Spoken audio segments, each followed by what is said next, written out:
Today I'll be teaching the Pythagorean theorem to two of my friends, Austin and Tegan, who will be role-playing as early high school students. Cooperative learning is going to be the first tool I'm going to use in order to help my students figure out a word problem I gave them.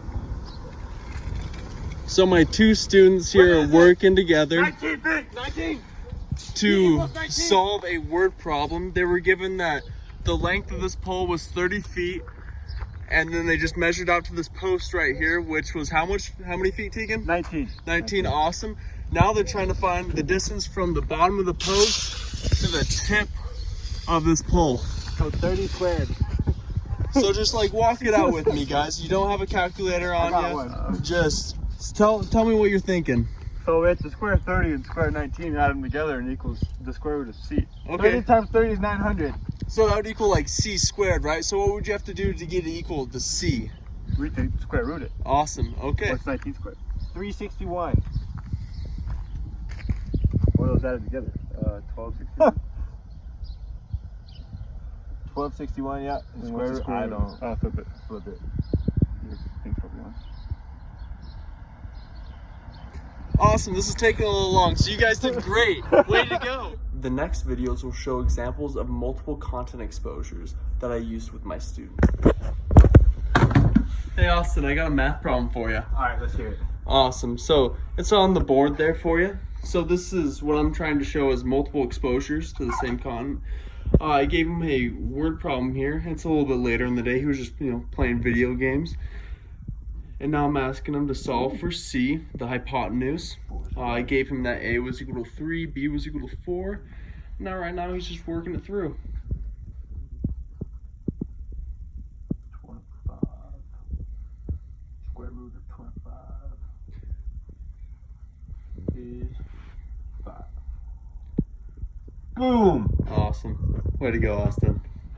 Okay, Austin, I know you're playing with Apollo, but we're going to try another math problem.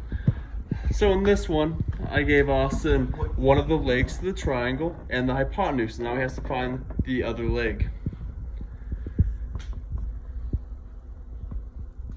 Austin, you're doing great. C is 5 there. So that's 9 plus b squared equals 25. Yeah, encouraging him to, vocalize his thoughts, work out the problem. Minus 9 equals, shoot, what is that? 16? There you go, buddy. B Positive reinforcement when he thinks of things on his own. B equals 4. There you go. Awesome. Way to go. Lastly, I'll use cultural context. My students are from Montana and have lived here all their lives. So I will be using, Montana-based problems and situations that might come up in the future to help them understand the content. Here we go, Austin. We got one last problem for you. Oh my goodness. So here we're doing cultural context. Austin's a cowboy. He's from Montana, lived here most of his life.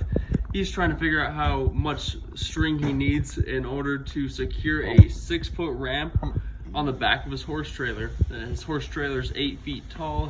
He wants his ramp to be 6 feet. How much line does he need to be able to retract and let down? So we found out that the rope is basically his hypotenuse.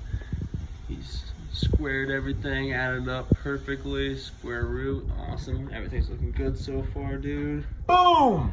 He needs at least 10 feet of rope to get this going.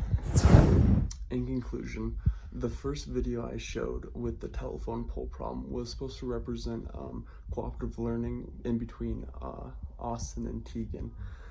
The second and third videos I used were to show providing multiple exposures to content, where I gave Austin problems that were similar throughout the day for him to work on. The last problem I gave him, the one with the horse trailer, was supposed to be cultural context, and those were the 3 constructive tools I used.